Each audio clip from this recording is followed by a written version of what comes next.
걸음 될 수 있도록 도와주옵소서. 예수님의 이름으로 기도합니다. 아멘. 오늘 본문 말씀은 이사야 40장 1절 말씀입니다. 우리 한 목소리 같이 읽도록 하겠습니다. 너희의 하나님이 이르시되 너희는 위로하라, 내 백성을 위로하라. 아멘. 연휴 명절 때 어떻게 가족들과 오랜만에 만난 친지들 계시죠? 오랜만에 만나면 어떤가요? 많이 위로받고 오셨나요? 가끔 그런 경우 있습니다. 가족들과 친지들과 만나면 되게 위로를 받는 경우도 있지만 어떤 경우는 때에 따라서는 만남이 어려움이 될 수도 있어요. 마음의 불편함들을 느끼고. 특별히 우리 젊은 우리 자녀들은 이 친지들 모임 가운데 안 간다 하는 모임도 있죠. 취직 언제 했냐, 결혼 언제 가냐, 그러니까 금기의 질문들을 자꾸 던지니까 위로받는 게 아니라 상처받고 온다 그러는데, 우리도 때 참 위로받고 싶은 일들이 많이 있습니다.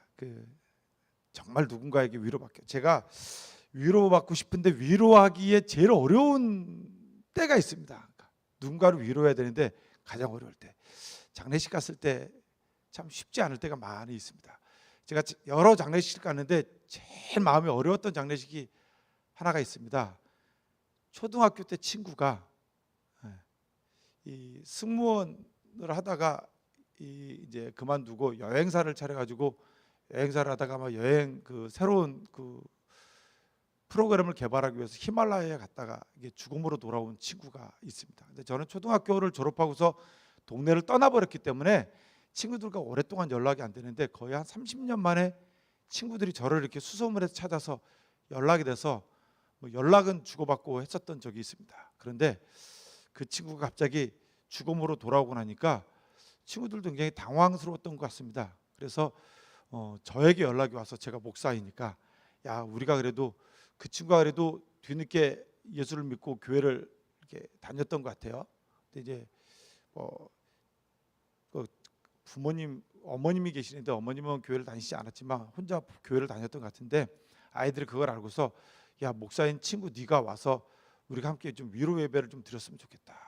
근데 문제는 뭐냐면 나머지 친구들 하나도 안 믿거든요. 전부 안 믿어요. 근데 위로 예배를 하라고 그러니까 그 자리에 가는데, 주의 말씀으로 위로를 해야 되는데 뭘 어떻게 해야 될지 너무 쉽지가 않았습니다. 그러니까 예배를 드리고 하는데, 나중에 예배 드리고 그 어머님은 초등학교 때 뵙고서 안 뵀었기 때문에 서로 얼굴도 잘 기억하기 어렵죠. 어떻게 위로하고 나왔습니다. 친구들과 잠시 식사를 하는 자리에서 같이 위로 예배에 온 자리에서 한 얘기가 뭐냐면, 철호는 이제 만나기 좀 어렵겠다, 야, 되게 불편하고 어렵다 그러더라고요. 제가 어렵다고 그러더라고요. 그 자리가 저도 되게 어려웠지만, 그곳에 온 위로 예배로 왔는데 그 유족들을 위로하는 것도, 그 친구들을 위로하는 것도 참 쉽지가 않았습니다. 사람의 위로는 그런 것 같습니다. 여러 말로, 가장 듣기 좋은 말로 위로해도 나는 위로한다고 하지만 그가 위로를 받았을까? 사실은 우리 그런 거 많지 않습니까? 진심으로 죄송합니다, 사과합니다. 그런데 진짜 사과는 받는 사람이 받아들일 수 있어야 사과잖아요. 나는 사과했으니까 받든지 말든지는 네 마음이다 하는 것은 사실 사과한 게 아니거든요. 위로도 마찬가지 같습니다. 내가 위로한다 하지만 위로받는 사람이 위로를 받아야 위로인데, 위로를 받지 못하면 우리의 여러 말이 그냥 공중에 떠도는 소리밖에 되지 않는 것 같습니다. 그런데 오늘 이사야 40장 1절에 보니까 너희 하나님이 이르시되 너희는 위로하라, 내 백성을 위로하라.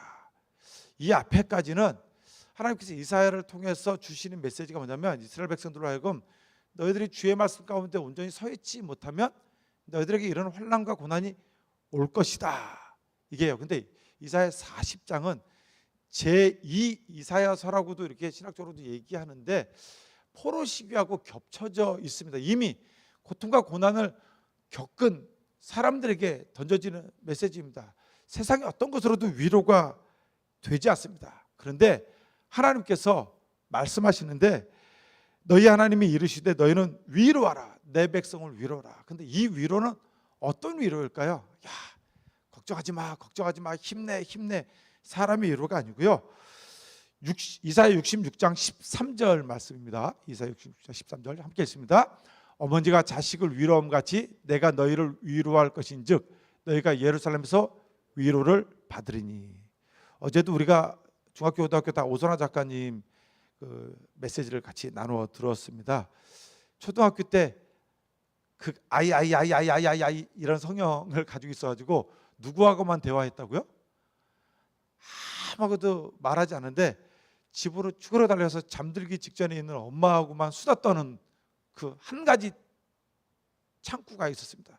그런 것 같습니다. 물론 사춘기가 오고 나면 제일 말하기 싫은 상대가 부모님인데 그렇지 않을 때는 가장 위로받는 그 대화의 상대가 누구냐면 엄마 아빠인 거예요.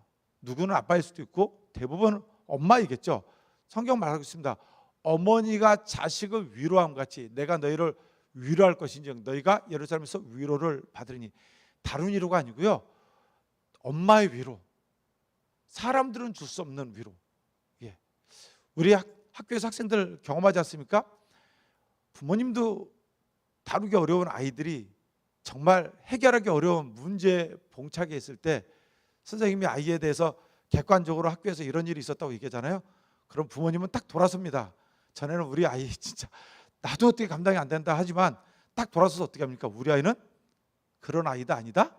그런 아이 아닙니다. 예, 이때는요 아이가 느낍니다. 엄마는 누구 편? 내 편이라는 거. 평소에는 엄마는 내 편이 아니고 적인 줄 알았어요. 근데 자기가 위험에 봉착하고 나니까 엄마는 누구 편이냐면 절대적으로 내 편입니다. 다른 사람의 위로, 다른 사람의 편은 필요가 없습니다. 그래서 주님께서도 말씀하십니다. 다른 위로가 아니라 어머니가 자식을 위로함 같이 내가 너희를 위로한다.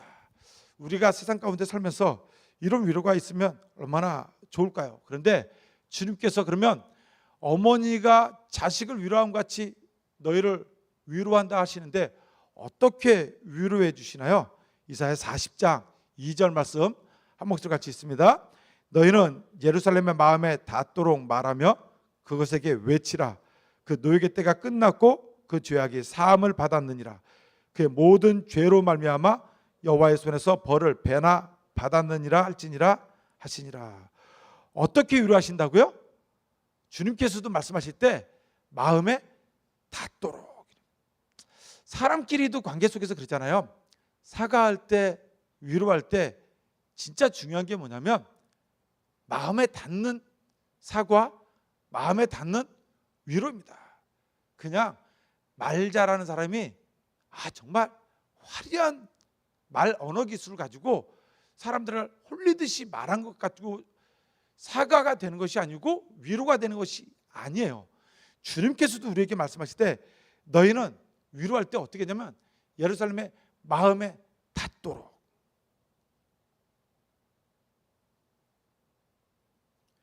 우리는 위로받을 때 정말 그런 위로를 필요로 합니다. 그런데 사실 우리가 사람이 누군가의 마음에 닿도록 위로할 수 있는 힘이 우리에게는 없습니다.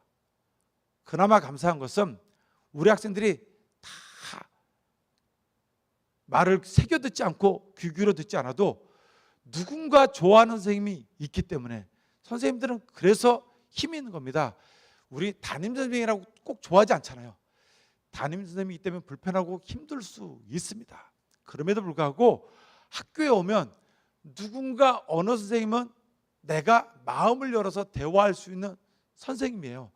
그 선생님이 내 마음에 닿도록 얘기해 주면 그 말은 다른 어떤 말보다 귀한 위로가 되고 진실로 나를 격려하는 말이 되어집니다. 때에 따라서는 그 사실을 우리가 아는 경우도 있습니다. 이 아이는 내 말은 그래도 좀 듣는구나. 그런데 저도 교직 경력이 계속 지나오면서 졸업한 학생들을, 제자들을 바라보면서 느끼는 게 뭐냐면 저에게 찾아와서 굉장히 감사를 표하는 친구들이 있어요. 그런데 저는 돌이켜보면 제가 딱히 이 친구에게 특별하게 더 해준 게 없는 것 같은데 그 친구는 와서 그때 너무 고마웠습니다라고 말할 때 내가 계획하고 의도해서 그를 격려하고 위로할 수 있는 게 아니더란 말입니다. 그냥 하나님께서 때에 따라서 내게 주시는 마음을 가지고 내가 최선을 다해서 한 명 한 명을 만났을 때 누군가는 내가 최선을 다했음에도 불구하고 해버리고 갈 수 있지만, 누군가는 나는 그냥 이 아이나 별다르지 않게 했음에도 불구하고 어떤 아이는 내게 그 마음을 굉장히 깊게 열어서 받아들이는 경우도 있다는 사실입니다. 정말 우리는 누군가에게 대할 때 마음에 닿도록, 그런데 오늘 하나님께서 내 백성 위로하라 말씀하실 때 어떻게 위로하라고 하냐면 마음에 닿도록 위로하라. 그래서 오늘 제목입니다.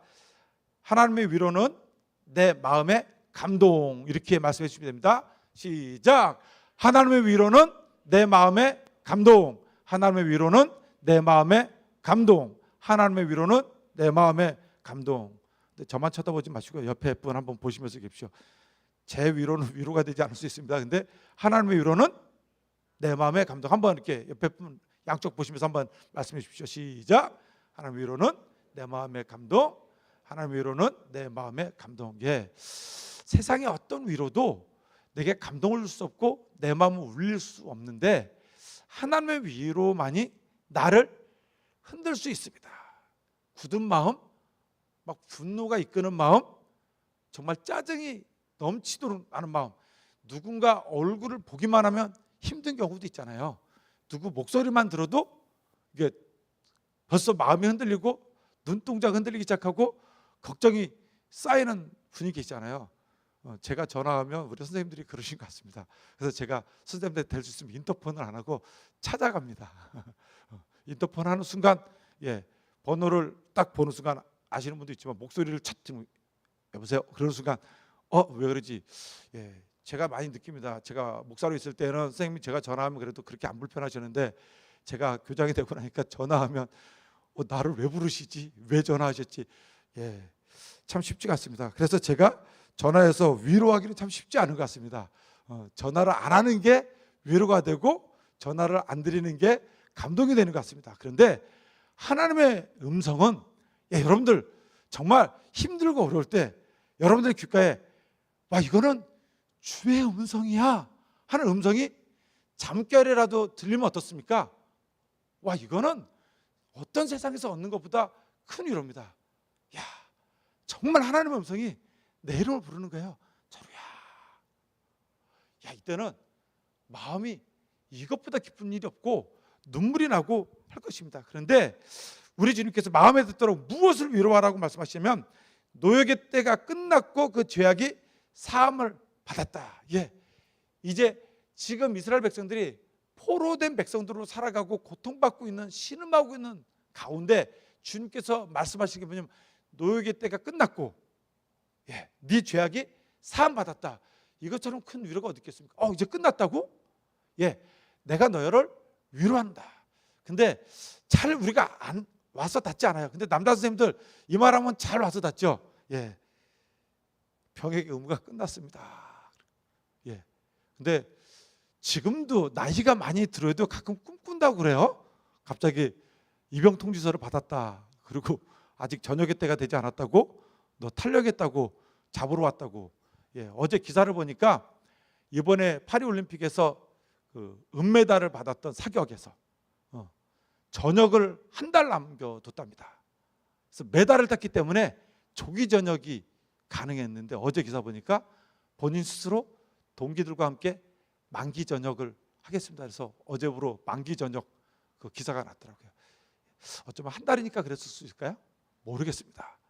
근데 누구라도 만약에 군에 계셨으면 한 달이라도 먼저 가라고 하면 정말 만세 부르고 갈 겁니다. 근데 느껴지죠? 제대하고 왔는데 잠자면 휴가 나온 것 같은 기분. 빨리 안 돌아오냐고 그러고 일주일 지나고 열흘 지나고 보름 지나고 나면 우리 선생님들 다 그럽니다. 헌병이 나를 잡으러 온다고 꿈꾸고 뭐 경기 일으킨다고 그럽니다. 우리 여자 선생님들에게 뭐가 가장 벗어나는 위로일까요? 무엇으로부터 어떤 위로를 받는 게 제일 좋을까요? 이 세상에 더 이상 다이어트의 고통은 없다. 할 필요가 없다. 어제 오선아 작가님이 굉장히 그런 얘기를 해줬어요.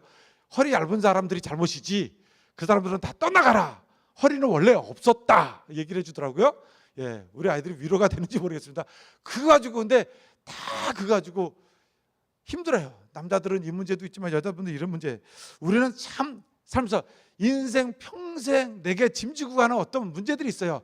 이 문제, 이 문제, 이 문제. 어떤 아이들은 키가 컸으면 좋겠다. 어떤 아이들은 성적이 올랐으면 좋겠다. 어떤 아이들은 거울 보면서 얼굴 좀 예뻤으면 좋겠다. 어떤 아이들은 말을 잘했으면 좋겠다. 어떤 아이들은 친구가 많았으면 좋겠다.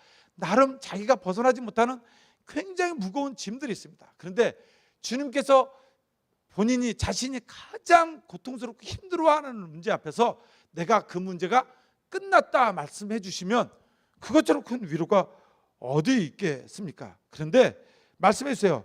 누가 위로하시는가? 누구의 위로가 위로이잖아요. 예, 이사야 40장 3절에 보니까 외치는 자의 소리가 그런데 40장 6절을 한번 읽도록 하겠습니다. 40장 6절 말하는 자의 소리여 이르되 외치라 대답하되 내가 무엇이라 외치리이까 하니 이르되 모든 육체는 풀이요 그의 모든 아름다움은 들의 꽃과 같으니. 말하는 자의 소리, 예, 앞에서도 보니까 외치는 자의 소리, 말하는 자의 소리. 다시 말씀드려서 누구의 위로냐면 하늘로부터 오는 음성, 하나님의 음성입니다. 하나님께서 주께서 세우신 주의 종들을 통해서 외쳐라, 사람들에게 전해라, 사람들에게 일러주어라, 내 백성을 위로해 주어라. 누구의 위로냐면 하나님께서 위로하라고 말씀하셨다 하는 것입니다.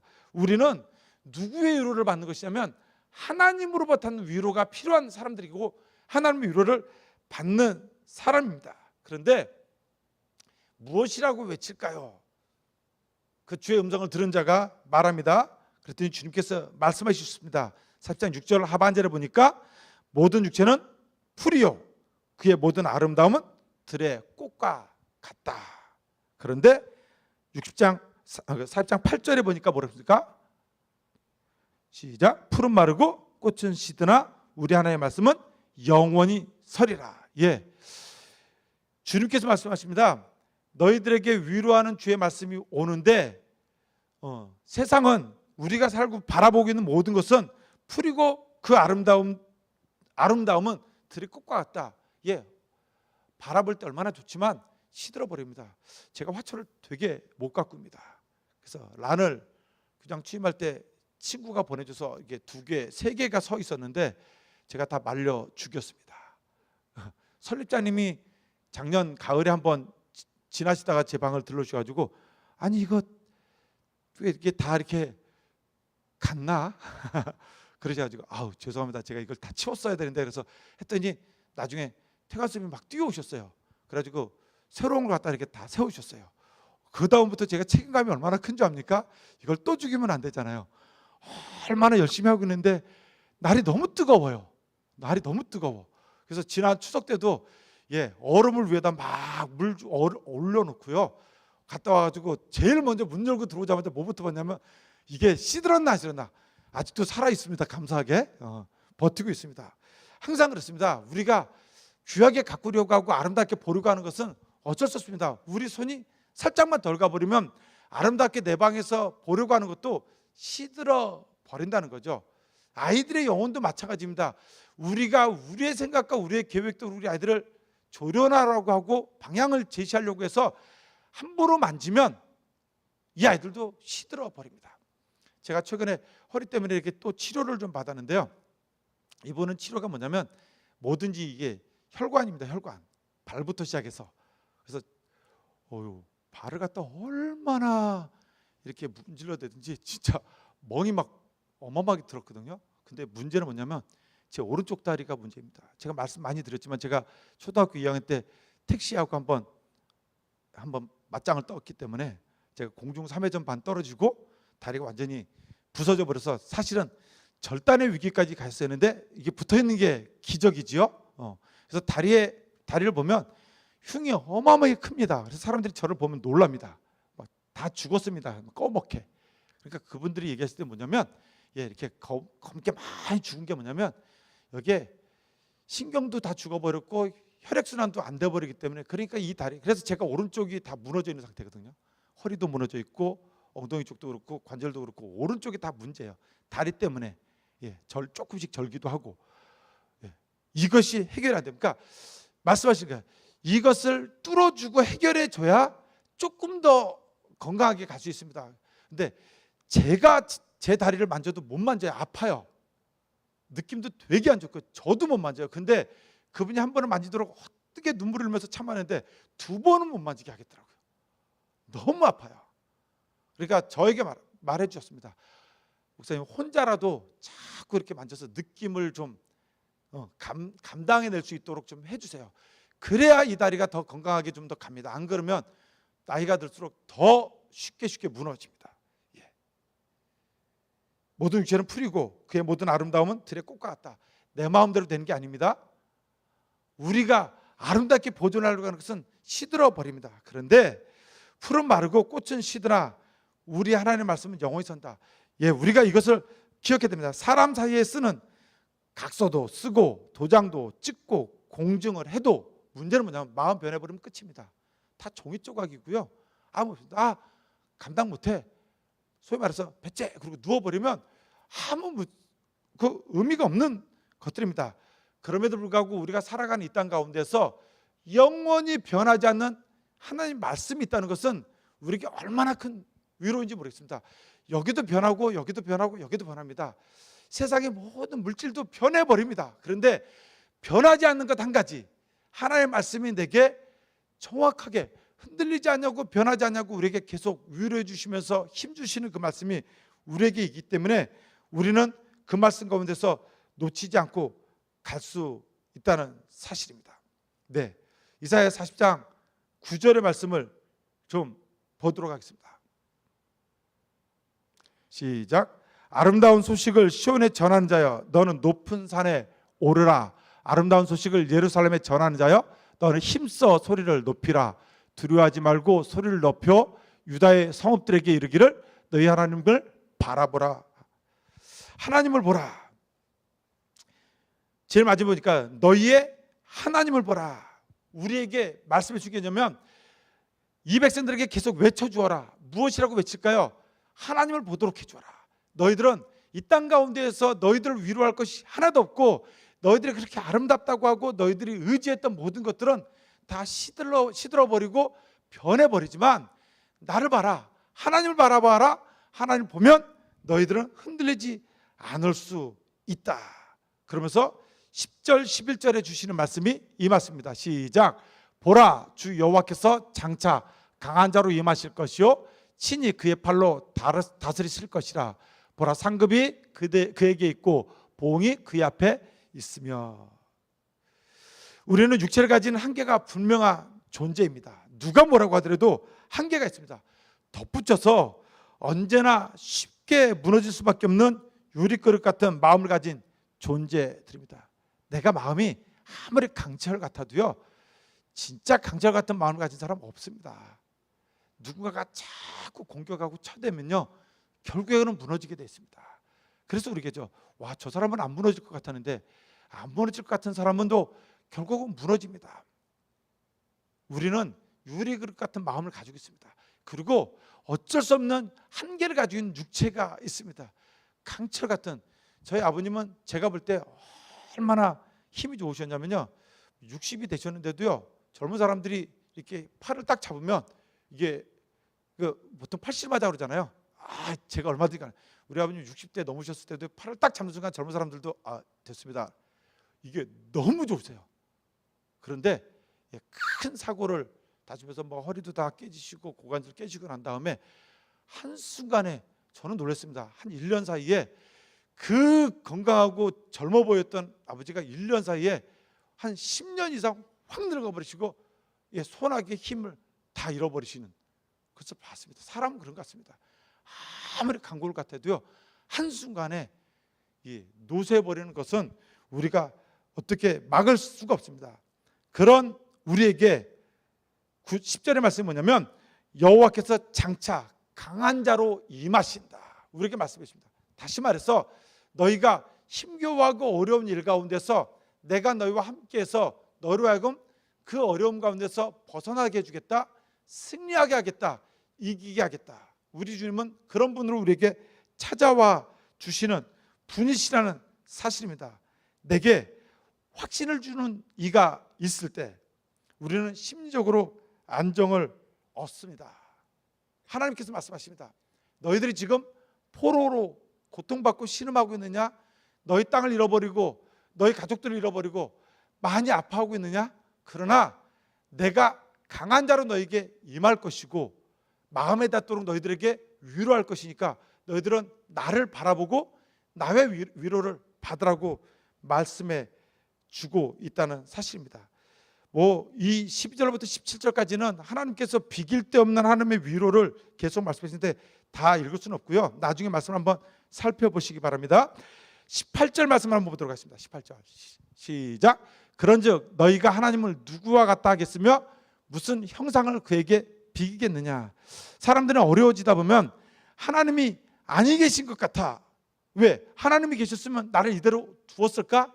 그러다 보니까 자기가 다른 것을 만들어내고 다른 것을 의지해 보려고 합니다. 그런데 다른 것은 해보아도 문제는 뭐냐면 결국은 내가 만든 거예요. 사람이 만든 거예요. 내가 아무리 우리가 보통 그러잖아요. 이거를 가지고 있으면 이런 걸 가지고 있으면 그래서 만들어놔도 그것은 내게 아무 힘을 줄 수 없어요. 그냥 내 마음의 위로일 뿐이고 그냥 내 마음에 어떤 부적 같은 힘을 가지고 있을 뿐이지 실제로 도와줄 수 있는 것은 하나도 없다는 사실입니다. 그러나 우리 하나님은 실제로 우리에게 위로하시고 말씀해 주신다고 우리에게 계속 말씀으로 던져주신 겁니다. 위로받은 우리가 더 큰 위로, 계속된 위로받을 길은 오늘 내게 새 힘을 주시는 하나님을 바라보는 것밖에 없다는 사실입니다. 40장 28절 29절 이렇게 말씀해 주고 있죠. 우리가 힘들고 어려울 때 시작. 너는 알지 못하였느냐? 듣지 못하였느냐? 영원하신 하나님 여호와 땅끝까지 창조하신 이는 피곤하지 않으시며 곤비하지 않으시며 명철이 한이 없으시며 피곤한 자에게는 능력을 주시며 무능한 자에게는 힘을 더하시나니. 이 땅 가운데 살아갈 때에 우리가 알지 못하느냐? 듣지 못하느냐? 영원하신 하나님 여호와 땅끝까지 창조하신 이는 피곤하지 않으시며 곤비하지 않으시며 명철이 한이 없다. 그러면서 피곤한 자에게 무능한 자에게 힘과 능력을 더하시는 분이라고 했습니다. 그래서 우리 기도하잖아요. 지혜를 주십시오. 힘을 더하여 주옵소서. 은혜를 더하여 주옵소서. 내가 사람의 말로 누구를 위로하고 누구를 격려할 수 없지만 누구와 만나서 말할 때 주님 내 입술에 내 말, 내 감정 빼고 하나님께 주시는 말씀 가지고 그가 정말 위로받을 수 있는 말을 내게 담아 주옵소서. 우리가 기도하는 이유가 그겁니다. 내가 말하면요 위로받지 못해요. 내가 말하면요 내가 설득하려고 하다 보니까 위로한다고 하며 나를 도와준다고 하면서 오히려 자기 말로 나를 설득하려고 하네. 자기 쪽으로 나를 끌고 가려고 하네. 이거밖에 되지 않습니다. 그런데 내 건 내려놓잖아요. 주님의 말씀을 담으면 정말 마음에 닿는 위로, 마음에 닿는 격려가 가능하다는 사실입니다. 그런 주님께서 우리에게 힘 주실 때 우리가 얻을 힘은 30절, 31절 너무나 잘하는 말씀이죠. 함께 읽습니다. 시작. 소년이라도 피곤하며 곤비하며 장정이라도 넘어지며 쓰러지되 오직 여호와를 앙망하는 자는 새 힘을 얻으리니 독수리가 날개치며 올라감 같을 것이요 다른 박질하여도 곤비하지 아니하겠고 걸어가도 피곤하지 아니하리로다. 정말 이 땅 가운데 살아가면서 CF에 이런 게 있더라고요. 학생이 옆에 앉아 있다가 나이 드신 아저씨에게 내가 아저씨만큼 나이가 들면 인생을 좀 알까요? CF예요, CF. 그건 잘 모르겠고 피곤만 한다. 우리 인생 살아가면서 점점점 우리 가운데 쌓이는 게 뭡니까? 육체의 한계들 때문에 오늘도 열심히 즐겁게 일했지만 집에 오면 처진 몸입니다. 너무 힘겨운 몸입니다. 피곤함은 쌓이고 쌓일 뿐입니다. 그런데 그럼에도 불구하고 참 신기한 게 뭐냐면 느껴보시잖아요. 즐거움이 있으면요 아프던 몸도 날아갑니다. 정말 좋은 소식을 들어버리면 힘겨웠던 마음도 다 털어버렸습니다. 세상의 것도 그렇습니다. 그런데 이 땅의 것이 아니라 영원히 변하지 않고 한 번 말씀하신 것은 철저하게 온전한 약속으로 이루시는 아버지 하나님의 그 위로, 그 약속 그 말씀이 우리에게 주어지면 우리는 이 땅 가운데서 의지할 것 없어서 무너질 수밖에 없는 몸 가운데 있어도 하나님께서 유일하신 그 말씀 가운데서 힘으로라도 달려갈 때 피곤치 아니하고 곤비치 아니하는 모습 가운데 우리가 서 있을 수 있습니다. 또 오늘도 예배가 끝나고 나면 또 수많은 세상의 짐을 지고 가는 우리 아이들을 만날 것입니다. 자기가 가장 세상에서 제일 힘들죠. 선생님 무슨 말로 해도 선생님이 나를 어떻게 합니까? 제가 제일 힘든데 나를 좀 이해해 주십시오 말할 수 있지만, 그럼에도 불구하고 내가 할 수 있는 것이 아니라 내게 힘주시는 그 주의 말씀의 위로를 내가 받아. 그래서 이 땅 가운데서 할 수 없으니까 뭐라고 했습니까? 어떻게 위로를 얻습니까? 하나님을 바라봐라. 하나님을 봐라. 이사야서는 계속 말씀하신 게 보라, 보라, 내가 한 일을 보라, 나를 보라. 주님을 바라보면 우리가 이 땅 가운데서 감당할 수 없는 일들을 넉넉히 감당할 수 있는 줄 믿습니다. 다시 하나님의 위로는 내 마음의 감동 한번 삼창하도록 하겠습니다. 시작. 하나님의 위로는 내 마음의 감동. 하나님의 위로는 내 마음의 감동. 하나님의 위로는 내 마음의 감동. 함께 기도하도록 하겠습니다. 사랑하는 아버지 하나님 감사합니다. 주님께서 주시는 귀한 은혜 가운데서 오늘도 말씀하여 주시니 주의 은혜로 살아가기를 원합니다. 주님께서 주시는 그 위로를 내 마음 가운데 얻도록 허락하여 주시고 그것이 내 마음에 감동되어져서 오늘을 살아갈 또 우리에게 맡긴 사명들을 감당할 귀한 은혜가 있도록 도와주옵소서. 예수님의 이름으로 기도합니다. 아멘. 하나님의 은혜를 우리가 후렴, 한량 없는 은혜 후렴부분만 좀 부르도록 하겠습니다.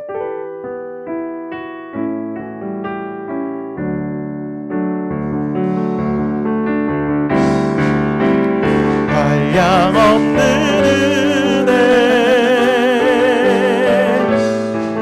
갚을 길 없는 은혜 내 삶을 애워 사는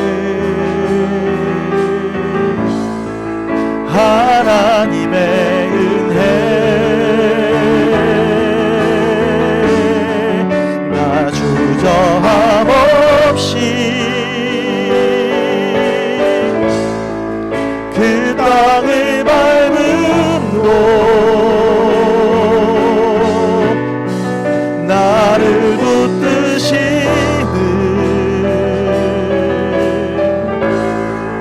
하나님의 다시 한번 고백합니다. 한량 없는 은혜,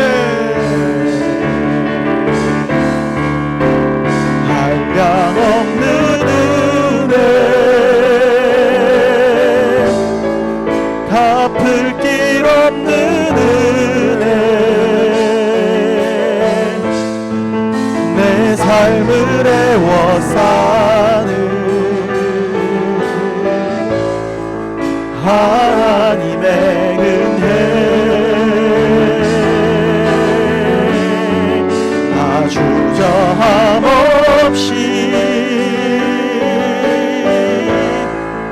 그 땅을 밟음으로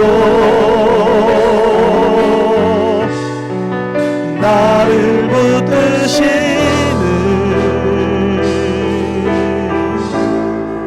하나님의 은혜. 우리 주 한번 부르짖고 기도하도록 하겠습니다.